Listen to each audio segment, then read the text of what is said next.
దేవునికి స్తోత్రములు. లైవ్లో యూట్యూబ్లో వీక్షిస్తున్న సహోదరులకు క్రీస్తునామములో వందనములు. మరి ప్రార్థన చేసుకుందాం.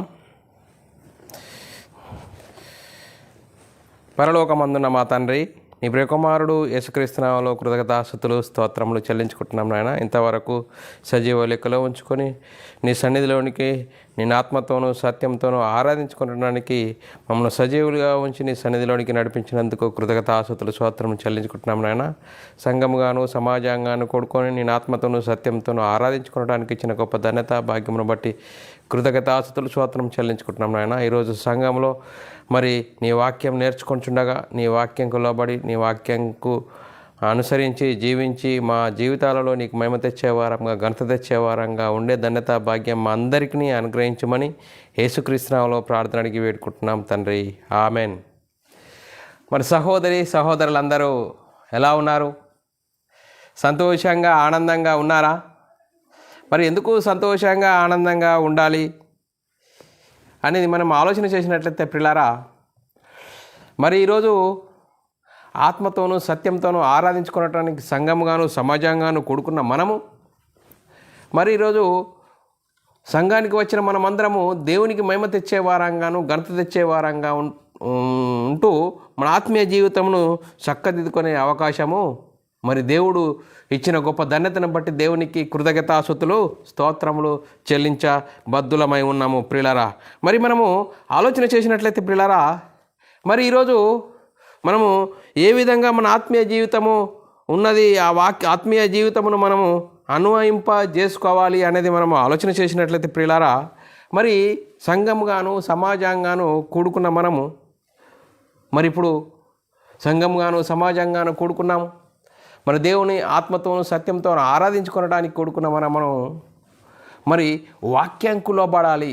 వాక్యాన్ని మన బ్రతుకులో అనుసరించి జీవించాలి. దేవునికి మహిమ తెచ్చేవారంగాను ఘనత తెచ్చేవారంగా ఉంటూ ముందుకు సాగుదాము ప్రియులారా. మరి యూట్యూబ్ ద్వారా కానీ ఫేస్బుక్ ద్వారా కానీ వీక్షిస్తున్న సహోదరులందరితో వాక్యాన్ని పంచుకోవడానికి ఇచ్చిన దేవుడు ఇచ్చిన గొప్ప ధన్యతను బట్టి దేవునికి కృతజ్ఞతాస్తుతులు స్తోత్రములు చెల్లించబద్ధుడనై ఉన్నాను ప్రియులారా. మరి ఈరోజు సంఘానికి వచ్చిన మనము చాలా అద్భుతమైన అంశము నేర్చుకుందాము. ఈరోజు అంశము మన అవయవములలో నున్న పాప నియమము ఎక్కడ సిలువ వేయబడాలి అనే అంశము నేర్చుకుందాం ప్రియులారా. ఈరోజు అంశము సంఘములో కూడుకున్న మనము ఈరోజు చాలా అద్భుతమైన అంశము నేర్చుకుందాము. మన అవయవములలో నున్న పాప నియమము ఎక్కడ సిలువ వేయాలి అనే అంశము. మరి ఈ అంశము ద్వారా మన ఆత్మీయత స్థితిని సరిదిద్దుకుందాము. మరి క్రీస్తు యేసులోనికి బాప్తీసం పొందిన మనమందరము క్రీస్తును ధరించుకున్న వారము. మరి క్రీస్తును ధరించుకున్న మనకున్న మహిమ మనకు అర్థమైతే అద్భుతము.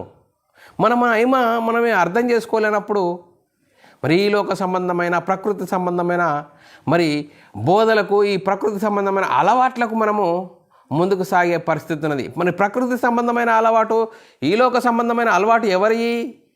సాతాను సిద్ధపరిచినవి. సాతాను శరీరాశ నేత్రాశ జీవడమ్మాన్ని చూపించేవాడు.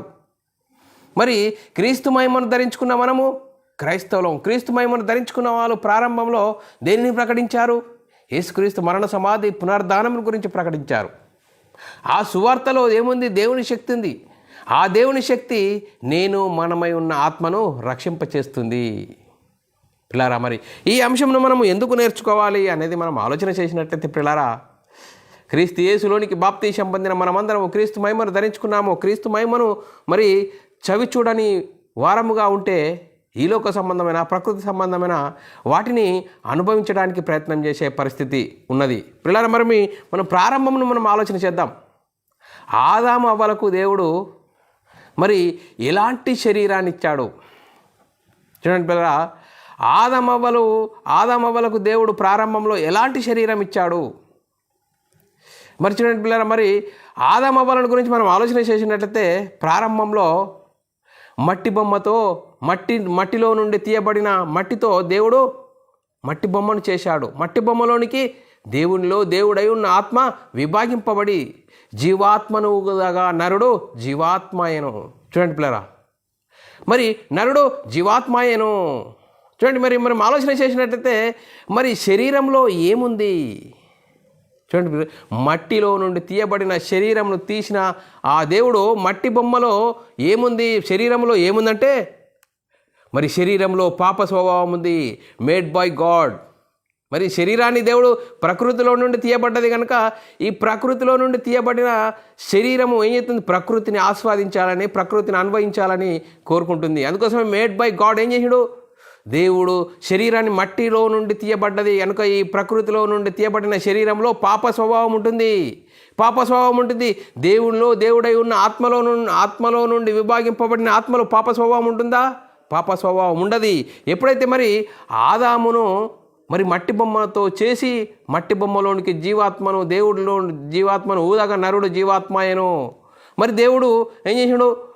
మరి ఆదామును గాఢ నిద్ర కలగజేసి నరుడులో నుండి తీయబడిన ఎముక నారి వీరిరువురిని ఆశీర్వదించి దేవుని ఇష్టాన్ని నెరవేర్చాలని. దేవునికి మరి అనేక మంది కుమారులు కావాలి కాబట్టి దేవునికి మహిమ తెచ్చేవారుగా, దేవునికి ఘనత తెచ్చేవారుగా ఉండాలని భూమి మీద అనేకులను మరి ఆదాము నుండి, ఒక మనిషి నుండి ప్రతి జాతి మనుషులను సృష్టించాడు. చూడండి, మనం ఆలోచన చేసినట్లయితే ఆదాముకి ఇవ్వబడిన శరీరమును మనం ఆలోచన చేయాలి. ఆదాముకి ఇవ్వబడిన శరీరములో పాప స్వభావం ఉన్నది. దేవుడై ఉన్న ఆత్మలో పాప స్వభావం లేదు ప్రియులారా. మరి ఎప్పుడు ఆదాముకు ఆజ్ఞ ఎందుకు ఇచ్చాడు? తోటలో ఉన్న మరి చెట్టు ఫలములన్నీ తినవచ్చును, కానీ తోటలో ఉన్న మధ్యలో ఉన్న చెట్టు ఫలమును తినకూడదు, మంచి చెడ్డలను తెలివిచ్చే ఫలము తినకూడదు, తింటే చేస్తావు. దేనికి? నేను మనమై ఉన్న ఆత్మను గురించి. దేవుని నుండి ఎడబాటు జరిగింది, ఆజ్ఞను అతిక్రమించడమే పాపం వల్ల వచ్చింది మరణము, దేవుని నుండి ఎడబాటు కలిగింది.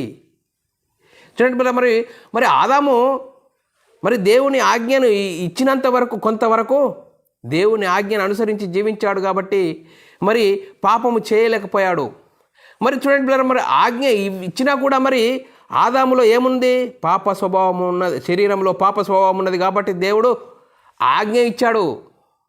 ఇది మనకు అర్థమైతే, ఈ ఫార్ములా మనకు అర్థమైతే మనిషి జన్మత పాపి అని అనడానికి వీలు లేదు. చూడు, మనిషి జన్మత పాపి కాదు. చూడండి, ఆజ్ఞను అతిక్రమిస్తే పాప అవుతాడు. అందరూ బైబిల్ ఏం చెప్తుంది? ప్రతివాడు దేవుని ఆజ్ఞను అనుసరించి జీవించలేకపోవడం ద్వారా అందరూ దేవుడు అనుగ్రహించి మహిమను పొందలేక పాపము చేసినందున అని బైబిల్ చెప్తుంది. పాపము చేస్తేనే పాపము మరి కలుగుతుంది, కానీ పాపము చేయకుంటే పాపి కాడు అని బైబిల్ చెప్తుంది. కానీ ఈరోజు ఈ మూల సూత్రాన్ని అర్థం చేసుకోలేని వారు మనిషి జన్మతా పాపి అని మరి అంటున్నారు పిల్లరా. మనిషి జన్మతా పాపి. ఆదాము తప్పు చేశాడు కాదు, ఆదాము నుండి వచ్చిన వారందరూ పాపం చేసిన వారు అంటున్నారు. కాదు, బైబిల్ ఏం చెప్తుంది? మరి ఏ ఒక్కరూ దేవుడు అనుగ్రహించి మహిమను పొందలేకపోయినందున అందరూ పాపము చేసినందున అని బైబిల్ చెప్తుంది. పాపము చేసినందున. అందుకోసమే పిల్లరా ఈరోజు మనం ఆలోచన చేయాలి. చూడండి పిల్లరా, ఆదామవ్వలు మరి దేవుని ఆజ్ఞను అతిక్రమించారు కాబట్టి పాపము చేశారు. పాపమును, దేవుని మహిమను, దేవునితో సావాసాన్ని కోల్పోయారు. ఆ సావాసాన్ని కోల్పోతే దేవుడు ఏం చేశాడు? అబ్రాహాంకు వాగ్దానం చేశాడు. అబ్రాహాంకు వాగ్దానం చేసిన సంతానం యేసుక్రీస్తు రావాలంటే మరి ఇజ్రాయేలును ఏర్పరచుకోవాలి. దేవుడు ఇజ్రాయేలును ఏర్పరచుకున్నాడు, వారికి ధర్మశాస్త్రం ఇచ్చాడు. వారు ధర్మశాస్త్రం అనుసరిస్తే నీతిమంతులవుతారు, అతిక్రమించి శాపగ్రస్తులవుతారు. మరి ఆనాడు కూడా దేవుని ఎరుగని అన్యజనులు ఉన్నారు. వారు కూడా స్వభావ సిద్ధంగా దేవుని ధర్మశాస్త్రం అనుసరిస్తే నీతిమంతులవుతారు, అతిక్రమిస్తే శాపగ్రస్తులవుతారు. వీరిరువురు ధర్మశాస్త్రంను అతిక్రమించారు, శాపగ్రస్తులయ్యారు.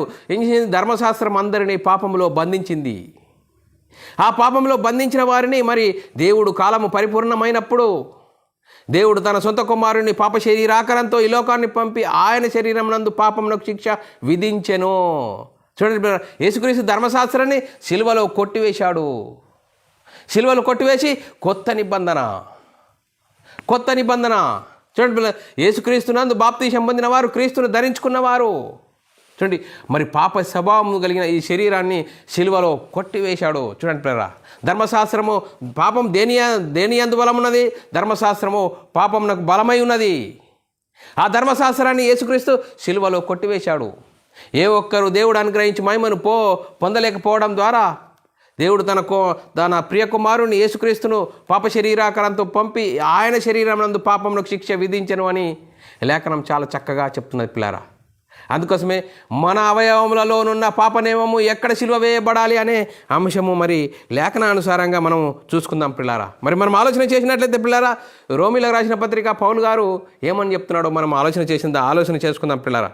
రోమిలకు రాసిన పత్రిక పిల్లారా, మరి రోమిలకు రాసిన పత్రిక 7వ అధ్యాయం 18వ వచనంలో రాయబడిన మాట చదువుకుందాం పిల్లరా. నాయందు అనగా నా శరీరమందు.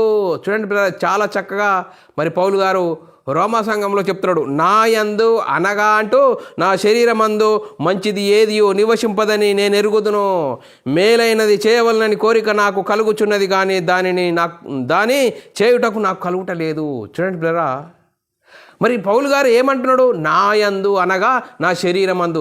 శరీరంలో పాప స్వభావం ఉంటుంది. చూడండి పిల్ల, మరి గుర్రములకు మనకంటే శరీరాలు ఎంతో పెద్దగా ఉంటాయి, కానీ వాటికి ఏం చేస్తాము? కళ్ళెం కడతాము. ఆ కళ్ళెం కట్టి శరీరాలను అటు ఇటు మన ఇష్టానుసారంగా మరి నడిపిస్తాము. అందుకోసమే ఆత్మచేత శరీర క్రియలను చంపాలి. మరి ఎప్పుడు ఇష్టం వచ్చినట్లు శరీరం ఇష్టం వచ్చినట్లు నడితే మరి పాపం చేసే భయంకరమైన పరిస్థితి మన ముంగటనే ఉన్నది అని లేఖనం చెప్తుంది. అందుకోసమే ఒకడు దేని వలన జయింపబడునో దానికే దాసుడవును కాదా. చూడండి, ఆత్మచేత జయింపబడితే ఆత్మకు దాసుడవైతావు, శరీరం చేత నడిపబడితే శరీరానికి దాసుడవైతావు.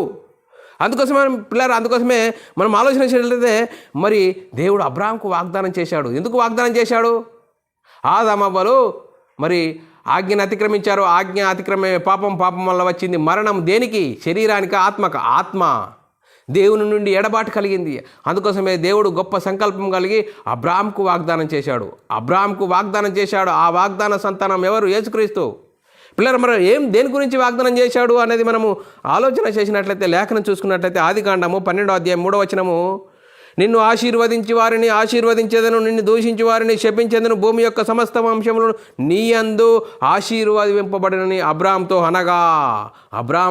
మరి ఆశీర్వాదం గురించి, ఆత్మను గురించి ఆశీర్వాదం చెప్తున్నాడు. పిల్లరా, గలతీయులకు రాసిన పత్రిక 3వ అధ్యాయం 16వ వచనంలో కూడా చాలా చక్కగా రాయబడ్డది. అబ్రాహామునకును అతని సంతానమునకు వాగ్దానములు చేయబడెను. ఏమని?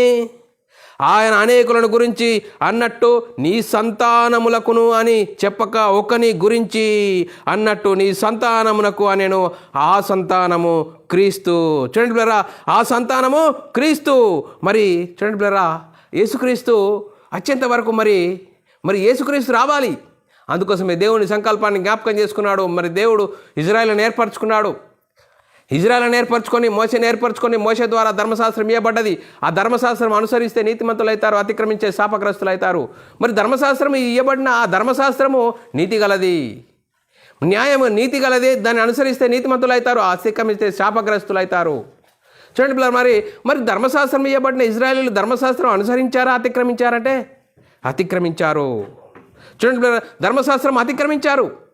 ఏ ఒక్కరు నీతిమంతులు లేక, దేవుడు అనుగ్రహించి మహిమను పొందలేక అందరూ నిత్య నాశనానికి జోగాడుతున్న తరుణంలో మరి చూడండి పిల్ల, దేవుడు మరి కాలము పరిపూర్ణమైనప్పుడు, అబ్రాహాముకి ఇవ్వబడిన కాలము పరిపూర్ణమైనప్పుడు దేవుడు తన సొంత కుమారుని పాప శరీరాకారంతో ఈ లోకానికి పంపి ధర్మశాస్త్రం అమల్లో ఉన్న కాలంలో యేసుక్రీస్తు ఈ లోకానికి వచ్చాడు. ధర్మశాస్త్రంకు లోబడ్డాడు, ధర్మశాస్త్రం అనుసరించాడు, ధర్మశాస్త్రం శిలువలో కొట్టివేశాడు. చూడండి, మరి ధర్మశాస్త్రము పాపమునకు బలము ఎందులో ఉంది అని లేఖనం చెప్తుంది. 1 కొరింథీయులకు రాసిన పత్రిక 15వ అధ్యాయము 55-56 వచనంలో, ఓ మరణమా నీ విజయం ఎక్కడా, ఓ మరణమా నీ ముల్లెక్కడా, మరణము ముల్లు పాపమునకున్న బలము ధర్మశాస్త్రమే. చూడండి పర్రా, పాపానికి బలము ధర్మశాస్త్రమే అని చెప్తుంది. మరి ధర్మశాస్త్రము, యేసుక్రీస్తు ధర్మశాస్త్రంకు లోబడ్డాడండి. ధర్మశాస్త్రం అమల్లో ఉన్న కాలంలో వచ్చాడు, ధర్మశాస్త్రమును అనుసరించాడు, ధర్మశాస్త్రంకు లోబడ్డాడు, ధర్మశాస్త్రం అనుసరించాడు, ధర్మశాస్త్రాన్ని సిలువలో కొట్టివేశాడు. చూడండి, మనం ఆలోచన చేసినట్లయితే ధర్మశాస్త్రానికి ఉన్న స్వభావం ఏంటి? పాపం అనగా ఏమిటో తెలియజేస్తుందే కానీ పాపాన్ని తీసివేసే స్వభావం ధర్మశాస్త్రంలో లేదు. చూడండి పిల్లలు, మనకు ఏదైనా అనారోగ్యమే కానీ ఏదైనా ఫ్రాక్చర్ అయితే ఏం చేస్తాము?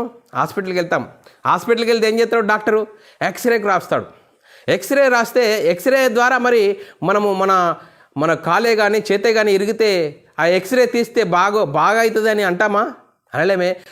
ఎక్కడ ఏ పరిమాణంలో ఆ ఎముక ఇరిగింది, ఏ పరిమాణంలో మరి నిరోధక శక్తి ఉన్నది అని ఎక్స్రే తెలియజేస్తుందే కానీ రోగాన్ని తీసివేయదు. అలాగనే ధర్మశాస్త్రము పాపం అనగా తెలియజేస్తుంది కానీ పాపాన్ని తీర్చే స్వభావము ధర్మశాస్త్రము లేదు. అందుకోసమే యేసుక్రీస్తు ధర్మశాస్త్రము అమల్లో ఉన్న కాలంలో వచ్చాడు, ధర్మశాస్త్రము అనుసరించాడు, ధర్మశాస్త్రాన్ని సిలువలో కొట్టివేశాడు. అందుకోసమే క్రీస్తు మన కోసము శాపమై మనల్ని ధర్మశాస్త్రం యొక్క శాపం నుండి విమోచించెను. చూడండి పిల్లరా, మరి గలతీయులకు రాసిన పత్రిక 3వ అధ్యాయము 13-14 వచనాల్లో చాలా చక్కగా రాయబడ్డది. మనం లేఖనం చదువుకుందాం. ఆత్మను గురించిన వాగ్దానము విశ్వాసం వల్ల మనకు లభించినట్లు, ఆత్మను గురించిన వాగ్దానము విశ్వాసం వల్ల మనకు లభించినట్లు అబ్రాహాము పొందిన ఆశీర్వచనము క్రీస్తు యేసు ద్వారా అన్యజనులకు కలుగుటకై క్రీస్తు మన కోసము శాపమై, చూడండి, శాపమై మనల్ని ధర్మశాస్త్రం యొక్క శాపము నుండి విమోచించెను. ఇందును గురించి మాను మీద వేలాడు ప్రతి వాడు శాపగ్రస్తుడని వ్రాయబడి ఉన్నది. చూడండి పిల్లరా, ఇందును గురించి ఏమని రాయబడ్డది? ధర్మశాస్త్రము. చూడండి, ఇందును గురించి మాను మీద వేలాడు ప్రతి వాడు శాపగ్రస్తుడని వ్రాయబడి ఉన్నది. అందుకోసమే చూడండి పిల్లరా, విధి రూపకమైన ఆజ్ఞలు గల ధర్మశాస్త్రము తన శరీరం అందు కొట్టివేయుట చేత అని రాయబడ్డది. మరి ఎఫెసీయులకు రాసిన పత్రిక 2వ అధ్యాయం 14వ వచనం చదువుకుందాం పిల్లరా. విధి రూపకమైన ఆజ్ఞలు గల ధర్మశాస్త్రమును, చూడండి పిల్లరా, ధర్మశాస్త్రం సిలువలో కొట్టివేశాడని లేఖనం చెప్తుంది. ఎఫెసీయులకు రాసిన పత్రిక 2వ అధ్యాయం 14వ వచనం చదువుకున్నట్లయితే, ఆయన మన సమాధానమై ఉండి, ఎవరండి? యేసుక్రీస్తు మన సమాధానమై ఉండి మీకును మాకును అని. చూడండి, పౌలు గారు చెప్తున్నాడు, మరి మీకును మాకును అన్యజనులైన వారికి మరి ఇజ్రాయేల్ అయిన వారికి అని చెప్తున్నాడు. చూడండి పిల్ల, క్రీస్తులోనికి వచ్చిన వారికి, ఇసులోనికి రాకము వారికి గురించి చెప్తున్నాడు. మీకును మాకును ఉండిన ద్వేషమును, అంటే ధర్మశాస్త్రం ఏం చేసింది? వీరు అన్యజనులు, వీరు దేవుని ప్రజలు, వీరు అన్యజనులు, వీరు దేవుని ప్రజలని వేరుపరిచింది. వేరుపరిచిన నీకు నాకును ఉండిన ద్వేషమును అనగా విధి రూపకమైన ఆజ్ఞల గల ధర్మశాస్త్రము. చూడండి, ధర్మశాస్త్రాన్ని ఏం చేసాడు? ధర్మశాస్త్రమును తన శరీరమందు యేసుక్రీస్తు ధర్మశాస్త్రం లోబడ్డాడు, ధర్మశాస్త్ర కాలంలో వచ్చాడు, ధర్మశాస్త్రం అనుసరించాడు, ధర్మశాస్త్రాన్ని కొట్టివేశాడని. ధర్మశాస్త్రము తన శరీరమందు కొట్టివేట చేత మధ్య గోడను పడగొట్టి మన ఉభయులను ఏకం చేశాను. చూడండి పిల్ల, వీరందరూ ఏమైపోయింది? ధర్మశాస్త్రం కొట్టివేయబడిన తర్వాత ఇజ్రాయేలుకు ఆధిపత్యం కోల్పోయింది. ఇజ్రాయేల్ ఏమైంది? అన్యజనులైపోయారు. అందరూ అన్యజనులైపోయారు. చూడండి పిల్లరా, అందరూ అన్యజనులైపోయారు. అన్యజనులైన వారు అందరూ ఎక్కడికి రావాలి? యేసుక్రీస్తు యొద్దకు రావాలి. యేసుక్రీస్తు యొద్దకు వచ్చి, యేసుక్రీస్తు దేవుని కుమారుడు, యేసుక్రీస్తు ప్రభువు.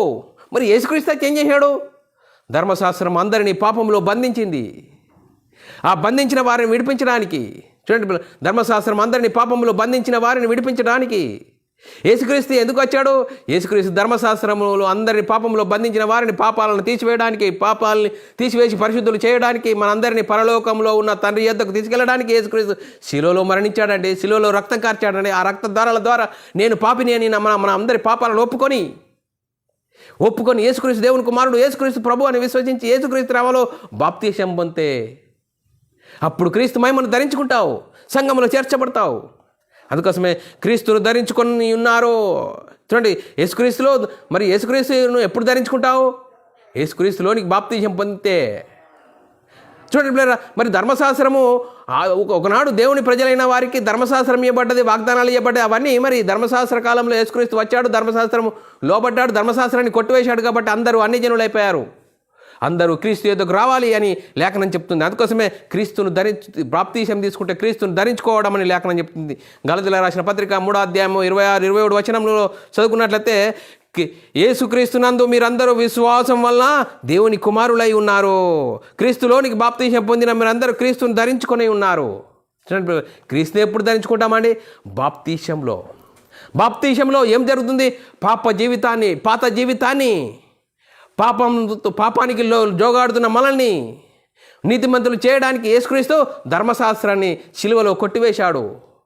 చూడండి పిల్ల, సిలువలో కొట్టివేశాడు. మరి పాపం ఎందులో ఉంది? శరీరంలో ఉంది. శరీరంలో పాప స్వభావం ఉంటుంది. ఎందుకు శరీరంలోనే ఉంటుంది?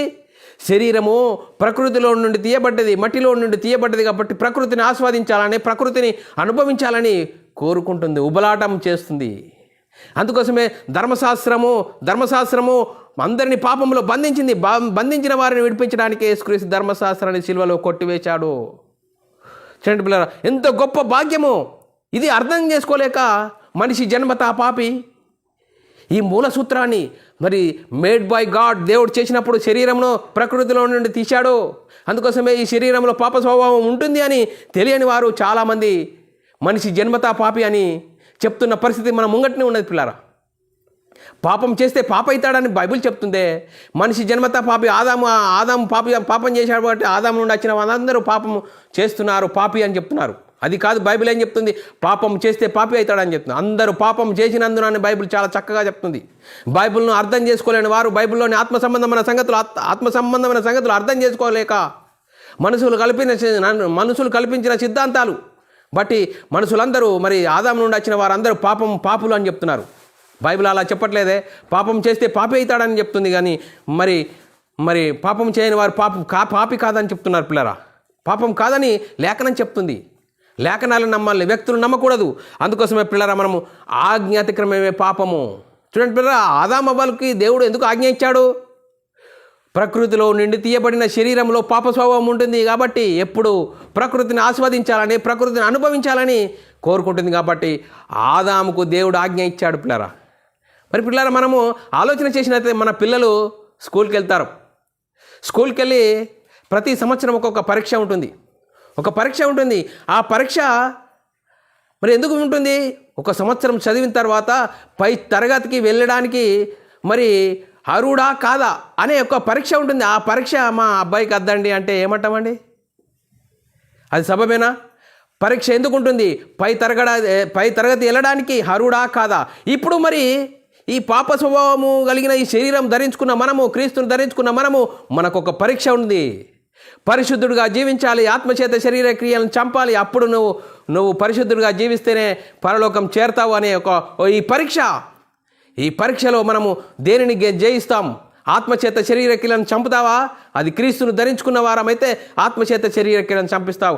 లేకుంటే ఈ లోక సంబంధమైన వాటిని, ప్రకృతి సంబంధమైన వాటిని మరి సాతాను చూయించే శరీరాశ, నేత్రాశ, జీవ డంబానికి మరి ఆశపడితే దేని చేత జయింపబడున దానికే దాసుడగునని లేఖనం చెప్తుంది. చూడండి పిల్లరా, మనం ఆలోచన చేయాలి. ఎందులో పాప స్వభావం ఉంది? శరీరంలో పాప స్వభావం ఉంది. పాప స్వభావం ఎక్కడ సిలువ వేయబడాలి? యేసుక్రీస్తు దేవుని కుమారుడు, యేసుక్రీస్తు ప్రభు అని, నా పాపాల కోసం యేసుక్రీస్తు మరణించాడు, సిలువలో మరణించాడని విశ్వసించి, యేసుక్రీస్తు దేవుని కుమారుడు, యేసుక్రీస్తు ప్రభు అని విశ్వసించి యేసుక్రీస్తు నామములో బాప్తిసం పొందితే ఎప్పుడు మరి సిలువ వేయబడుతుంది. పాత జీవితాన్ని పాతిపెట్టబడతాం. నూతన జీవితము. చూడండి పిల్లలు, మనం ఆలోచన చేయాలి. మరి ఏ భేదము లేదు, అందరూ దేవుడు అనుగ్రహించి మహిమను పొందలేకపోతున్నారట. చూడండి, ఏ భేదము లేదు, దేవుడు అనుగ్రహించి మహిమను పొందలేక అందరూ పాపం చేసినందునని బైబిల్ చాలా చక్కగా చెప్తున్నది పిల్లరా. అందుకోసమే మనము మరి క్రీస్తును ధరించుకున్న నీవు నేను మరి ఎందులో కట్టబడాలి అనేది ఆలోచన చేస్తే ప్రవక్తలు వేసిన పునాది మీద కట్టబడాలి. అపొస్తలులు ప్రవక్తలు వేసిన పునాది మీద మనం కట్టబడాలి. ఆత్మనియమమును అనుసరించి జీవించాలి. పరిశుద్ధులకు ఒక్కసారి అప్పగింపబడిన బోధ నిమిత్తము పోరాడాలి. పిల్లరా, సువార్తను కలిపి చెరిపే ఈరోజు క్రైస్తవ సమాజంలో సువార్తను కలిపి చెరిపి అనవసరమైన రార్థాంతలకు మనము పోవడము సబబా? ఆలోచన చేయాలి. ఆత్మనియమమును అనుసరించి జీవించాలి, సువార్తను ప్రకటించాలి. చూడండి పిల్లలు, మనం ఆలోచన చేసినట్లయితే మరి అపొస్తలులు ప్రవక్తలు వేసిన పునాది మీద మనము కట్టబడాలి. మరి చూడండి పిల్లలు, మరి అపొస్తలులు ప్రవక్తలు వేసిన పునాది మీద కట్టబడాలి. పాప విషయమై చనిపోయి ఇక మీదట ఎలాగూ దానిలో జీవించుద్దాం అంటున్నాడు. మరి చూడండి పిల్లలు, మరి రోమా సంఘంలో పౌలు గారు ఏమని చెప్తున్నాడు? ఇంకా యేసుక్రీస్తునందు సిలువ వేయబడ్డాను, ఆ సిలువ వేయబడ్డ తర్వాత ఇంకా మరి శరీరం అనే ఈ పాప దాంట్లో మనం ఎలాగూ జీవించుదు అంటున్నాడు. రోమిలకు రాసిన పత్రిక 6వ అధ్యాయము 2, 3, 4, 5, 6 వచనాల్లో చాలా చక్కగా రాయబడ్డది. చూడండి పిల్లరా, మరి పాప విషయమై చనిపోయిన మనం ఇక మీదట ఎలాగూ దానిలో జీవించుదామో, ఇంకా శరీరం గురించి ఆలోచించను అంటున్నాడు. అందుకోసమే క్రీస్తు యేసులోనికి బాప్తీసం పొందిన మనమందరము ఆయన మరణంలోనికి బాప్తీసం పొందితే మనం మీరెరగారా? చూడండి, యేసుక్రీస్తు నామంలో బాప్తీసం పొందితే ఆయన బాప్తీసుడు, మరణంలోనికి బాప్తీసం పొందితే మనం మీరెరగారా? కాబట్టి బాప్తీసం తీసుకున్నవాడు కాబట్టి తండ్రి మహిమ వలన క్రీస్తు మృతులలో నుండి ఎలాగూ లేపబడెనో అలాగే మనము నూతన జీవం పొందిన వారమై నడుచుకున్నట్లు మనము బాప్తీసం వలన మరణంలో పాలు పొందుటకై ఆయనతో కూడా పాతిపెట్టబడితిమి. చూడండి, బాప్తీసంలో మరి పాత జీవితాన్ని పాతి పెడుతున్నాము అని లేఖనం చాలా చక్కగా చెప్తుంది. మరియు ఆయన మరణం యొక్క సాదృశ్యము, ఆయనతో ఐక్యం గల వారమైన ఎడల ఆయన పునర్ధానం యొక్క సాదృశ్యమందు ఆయనతో ఐక్యం గల వారమై యుందుము అని 6వ వచనము. యాలయనగా మనం ఇక్కడ పాపమునకు దాసులం కాకుండాన్నట్లు పాప శరీరము నిరర్థకమగునట్లు మన ప్రాచీన స్వభావము ఆయనతో కూడా సిలువేయబడిన ఎరుగుదము. చూడండి, మన పాత జీవితము యేసుక్రీస్తునందు సిలువేయబడినని ఎరుగుదము అని లేఖనం చెప్తుంది. చూడండి పిల్లరా, మనం ఆలోచన చేయాలి. మరి చూడండి, అందుకోసమే శరీరము దాని ఇచ్చలను దురాశలను సిలువేయబడి ఉన్నాను అంటున్నాడు పౌలు గారు. శరీరాశ, నేత్రాశ, జీవోడ్డంబాన్ని సిలువేయాలి. ఎప్పుడు సిలువేస్తావు? చూడు, యేసుక్రీస్తు దేవుని కుమారుడు, యేసుక్రీస్తు ప్రభు అని విశ్వసించి యేసుక్రీస్తు మనందరి పాపాలను తీర్చివేయడానికి శిలువలో మరణించాడు, దేవుడు ఆయనను తిరిగి లేపాడని విశ్వసించి యేసుక్రీస్తు నామములో బాప్తీసం పొందితే నీ పాత జీవితాన్ని మరి బాప్తీసంలో పాతి పెడతావు. అప్పుడు నూతన జీవితము, క్రీస్తునందున్న ఎడల నూతన సృష్టి, పాతవి గతించిన ఇదిగో కొత్త వాయను. చూడండి పిల్లరా, మనం ఆలోచన చేయాలి. మరి శరీర విషయంలో ఆలోచన చేయకూడి. చూడండి, మరి శరీర విషయమున ఆలోచన చేయకూడి అని చెప్తున్నది. ఎందుకు శరీర విషయంలో ఆలోచన చేయకూడదు? రోమీలకు రాసిన పత్రిక 13వ అధ్యాయం 14వ వచనంలో మెట్టుకు ప్రభు అయిన యేసుక్రీస్తును ధరించుకున్న వారై. చూడండి, యేసుక్రీస్తుని ఎప్పుడు ధరించుకుంటామండి? యేసుక్రీస్తు నామంలో బాప్తీసం పొందినప్పుడు పాత జీవితాన్ని పాత పెట్టబడి క్రీస్తును ధరించుకోవడము. చూడండి, క్రీస్తును ధరించుకోవడము. అందుకోసమే క్రీస్తును ధరించుకున్నవా, మెట్టుకు ప్రభు అయిన యేసుక్రీస్తును ధరించుకున్న వారై శరీర ఇచ్చలను నెరవేర్చుకున్నటకు శరీర విషయమై ఆలోచన చేయకుడి. శరీర విషయమైన ఆలోచన చేయకూడి. మరి చూడండి పిల్లలు, శరీరానికి ఆశలు కల్పించేవాడు ఎవడో? శరీరాశ, నేత్రాశ, జీవోడ్డంబాన్ని చూపించేవాడు సాతాను. అందుకోసమే మరి నేను క్రైస్తవురాలని ఒక భ్రమలో ఉండి శరీరాశ, నేత్రాశ, జీవోడ్డంబంలో ఉన్నామా? వాటి మీద ఆలోచన పెట్టకూడని లేఖనం చెప్తుంది. మరి లేఖనంను అనుసరించి జీవిద్దాం ప్రియులారా, మనము లేఖనంను అనుసరించి జీవిద్దాం. అందుకోసమే చూడండి, మనం ఆలోచన చేసినట్లయితే మరి యేసుక్రీస్తును మరి ధరించుకున్న మనము, క్రీస్తుమయమను ధరించుకున్న మనము శరీర విషయమైన ఆలోచన చేయకూడదు అంటున్నాడు. ఎందుకు ఆలోచన చేయకూడదు? మనం ఆలోచన చేసినట్లయితే పిల్లల గలతీయులకు రాసిన పత్రిక 5వ అధ్యాయము 24వ వచనంలో శరీరము దాని ఇచ్చలను దురాశలను సిలువ వేసి ఉన్నాను. సిలువ వేయాడి. క్రీస్తు యేసు సంబంధులందరూ క్రీస్తు యేసు సంబంధులు శరీరమును దాని ఇచ్చలను దురాశలను సిలువ వేసి ఉన్నారు. శరీర సంబంధమైన వాటి యందు సిలువ వేసి ఉన్నారు క్రీస్తు సంబంధులు అని లేఖనం చెప్తుంది. అందుకోసమే పిల్లారా, మనం ఏ విధంగా ఉన్నాం? అందుకోసమే పౌలు గారు రోమ సంఘంతో ఏమని చెప్తున్నాడు? మరి ఆ ధర్మశాస్త్రము ఆత్మ సంబంధమైనదని ఎరుగుదము. ఒకనాడు యేసుక్రీస్తు ఒక రోజు పిల్లరా ధర్మశాస్త్రములో ప్రవీణుడైన పౌలు గారు అని చెప్తున్నాడు. ధర్మశాస్త్రంలో ప్రవీణుడైన వారు, మరి ధర్మశాస్త్రం ఎలాంటిదట? రోమీయులకు రాసిన పత్రిక 7వ అధ్యాయం 14వ వచనం, ధర్మశాస్త్రము ఆత్మ సంబంధమైన ఎరుగుదము. అయితే నేను పాపమునకు అమ్మబడి శరీర సంబంధినై ఉన్నాను. అందుకోసమే ధర్మశాస్త్రము ఒక్కరోజు ధర్మశాస్త్రంలో ఉన్నప్పుడు ధర్మశాస్త్రంలో ఉన్న పరిస్థితి ఏందో చెప్తున్నాడు పౌలు గారు. యేసుక్రీస్తు నామములో బాప్తిసం పొందుకున్న తర్వాత ధర్మశాస్త్రం ఎలాంటిది? ధర్మశాస్త్రం ఎవరిని నీతిమంతులు చేయలేదు. క్రీస్తు యొద్దకు రావాలి, క్రీస్తుని అందు విశ్వాసం ఉంటేనే నీతిమంతులం అవుతామని మరి పౌలు గారు చెప్తున్నాడు. చూడండి పిల్లరా, అందుకోసమే పౌలు గారు ఏ విధంగా జీవించాడు? నేను క్రీస్తుని పోలి నడుచుకున్న ప్రకారం మీరు నన్ను పోలి నడుచుకోండి అంటున్నాడు. చూడండి పిల్లరా, క్రీస్తుని పోలి నడుచుకోవడం అంటే ఏంటి? క్రీస్తు పోలిక ఏంటి? చూడండి పిల్లరా, మరి యేసుక్రీస్తు ఎవరి స్వభావంలో వచ్చాడు? దేవుని స్వభావంలో వచ్చాడు. దేవుని గుణలక్షణాలు, దేవుని మహిమను కనపరిచాడు. ఎక్కడ మరి ఆయన సొంత ఆలోచనలు చెప్పలేదు. దేవుని నుండి వచ్చాను, దేవుని మాటలు చెప్తున్నాను, దేవుని మాటలు చేయడానికి వచ్చానంటే, నేను దేవుని వద్ద నుండి వచ్చాను, దేవుని కుమారుడు అంటే ఏం చేసినారు? మరి ఇజ్రాయేలీలో యూదులు యేసుక్రీస్తును సిలువ వేశారు. నువ్వు దేవుని కుమారుడవా, దేవునితో సమానుడిగా చేసుకుంటున్నావా అని యేసుక్రీస్తును సిలువ వేశారు. చూడండి పిల్లరా, యేసుక్రీస్తును సిలువ వేశారు. దేవుని నుండి వచ్చాను, దేవుని దగ్గర నుండి వచ్చాను, దేవుని కుమారుడు అంటే యేసుక్రీస్తును సిలువ వేశారు. చూడండి పిల్లలు, మనం ఆలోచన క్రీస్తును ధరించుకోవడం అంటే ఏంటి? మరి యేసుక్రీస్తు దేవుని కుమారుడు, యేసుక్రీస్తు ప్రభు అని విశ్వసించి యేసుక్రీస్తు నామములో బాప్తిసం పొందాలి. అందుకోసమే పౌలు గారు మరి యేసుక్రీస్తు దర్శించిన తర్వాత ఏ విధంగా జీవించాడు? చూడండి, ధర్మశాస్త్ర ప్రకారంగా జీవించలేడు. ధర్మశాస్త్రం ద్వారా ఎవరు నీతిమంతులు కారు. క్రీస్తు యేసుకు రావాలి, క్రీస్తునందు విశ్వాసం ఉంటేనే నీతిమంతులు అవుతారని పౌలు గారు చాలా స్పష్టంగా చెప్పాడు పిల్లరా. అందుకోసమే మన అవయవంలోనున్న పాప నియమము ఎక్కడ సిలువ వేయబడాలి, ఎక్కడ సిలువ వేయబడాలి. అందుకోసమే యేసుక్రీస్తు మన అందరి కోసము ధర్మశాస్త్రం అమల్లో ఉన్న కాలంలో వచ్చాడు, ధర్మశాస్త్రాన్ని సిలువలో కొట్టివేశాడు. అందుకోసమే యేసుక్రీస్తు శరీరాశ, నేత్రాశ, జీవడంబాన్ని ఇవన్నీ మనం శరీర సంబంధమైన వాటిని సిలువ వేయబడాలి. బాప్తీశంలో సిలువ వేయబడుతున్నాము అని లేఖనం చెప్తుంది. అందుకోసమే నాయందు అనగా అని అంటున్నాడు. చాలా చక్కగా చెప్తున్నాడు. రోమిల రాసిన పత్రిక 7వ అధ్యాయం 14వ వచనంలో నాయందు అనగా నా శరీరమందు మంచిది ఏది నివసింపదని నేను ఎరుగుదును.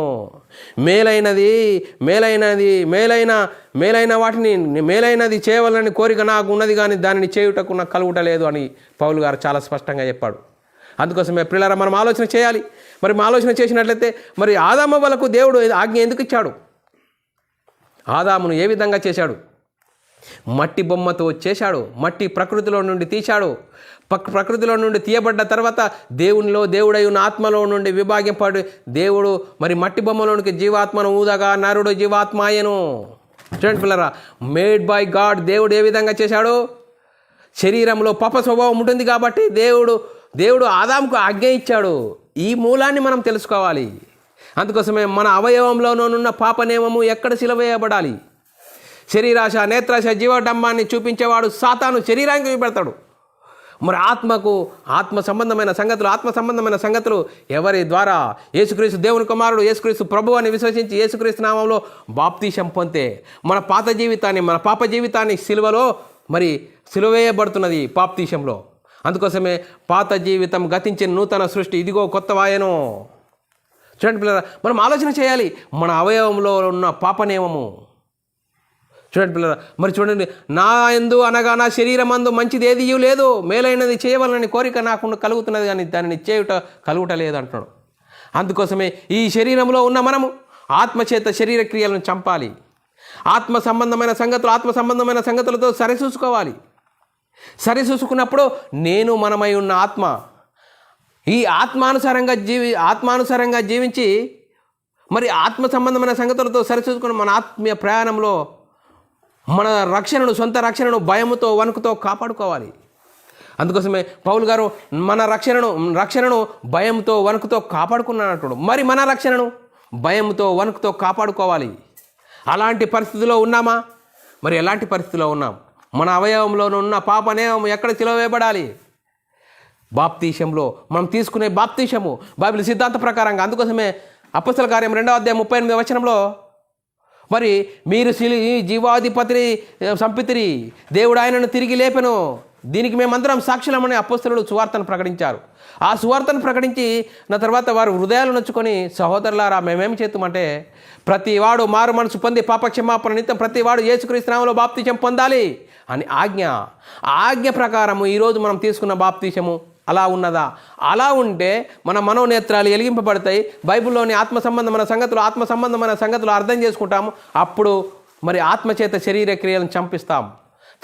అప్పుడు ఆత్మానుసారంగా జీవిస్తాము, ఆత్మనియమంకు లోబడతాము. పరిశుద్ధులకు ఒక్కసారి అప్పగింపబడిన బోధ నిమిత్తం మనం పోరాడతామే కానీ మరి ఈ విధంగా కాకుండా బైబిల్ చెప్తున్న ప్రకారంగా పరిశుద్ధాత్మను బోధకు లోబడకుండా ఎక్కడనో ఆగిపోయి శరీరాశ, నేత్రాశ, జీవడంబానికి మరి లోబడితే సాతానుకు సిద్ధపరిచిన నరకానికి జారిపోతామని లేఖనం చెప్తుంది. అందుకోసమే మనం ఆత్మ సంబంధమైన సంగతులతో అనుసరిస్తూ మన ఆత్మీయ ప్రయాణము జరిగిస్తూ మనమందరము దేవునికి మహిమ తెచ్చేవారంగాను ఘనత తెచ్చేవారంగా ఉంటూ ముందుకు సాగుదాం. ఇంతవరకు చెప్పబడిన వాక్యం ప్రతి ఒక్కరి హృదయంలో నీరుగట్టి ఫలింపజేయను గాక.